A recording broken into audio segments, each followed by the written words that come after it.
Qatar की राजधानी दोहा में फुटबॉल वर्ल्ड कप खेला जा रहा है। पूरी दुनिया की निगाहें इस छोटे से खाड़ी देश पर बनी हुई हैं। एक शताब्दी पहले यानी साल 1922 में 12,000 वर्ग किलोमीटर में फैला ये खाड़ी देश व्यावहारिक रूप से बसावट के काबिल नहीं माना जाता था। यहाँ रहने वाले लोगों में बड़ी तादाद मछुआरों और मोती चुनने वालों की थी, और ये लोग खानाबदोश थे जो अरब द्वीप में घूम घूम कर रहा करते थे। साल 1930 से 40 के दौर में भयावह आर्थिक संकट आया। तब जापानी लोगों ने मोती की खेती और इसका व्यापक उत्पादन शुरू कर दिया, जिसके चलते कतर की अर्थव्यवस्था चरमरा गई थी। इसी दशक में कतर से 30% लोगों ने पलायन कर दिया।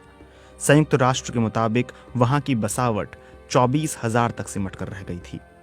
लेकिन फिर कतर की अर्थव्यवस्था में यू टर्न आया और एक जादू की तरह कतर दुनिया के सबसे बड़े तेल रिजर्व के रूप में उभर कर सामने आया।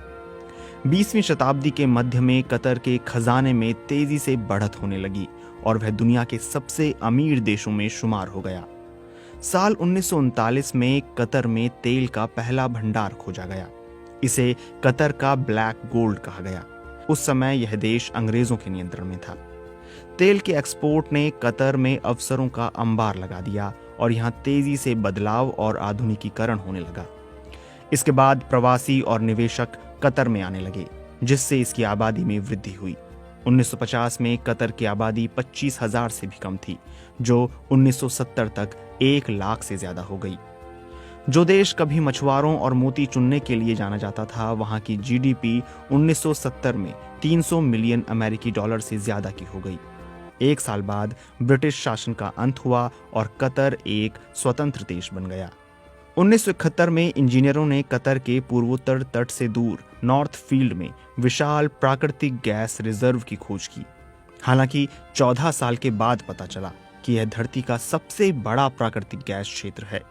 इसका एरिया लगभग 6,000 वर्ग किलोमीटर है, जो पूरे कतर के आधे हिस्से के बराबर है। कतर की जीडीपी ने 21वीं सदी के आने के साथ ही एक बड़ी छलांग मारी। साल 2003 से 4 में कतर की जीडीपी दर 3.7% से बढ़कर 19.2% हो गई। 2 साल बाद साल 2006 में यह बढ़कर 26.2% हो गई। कतर में प्रति व्यक्ति जीडीपी 2021 में 61,276 अमेरिकी डॉलर थी।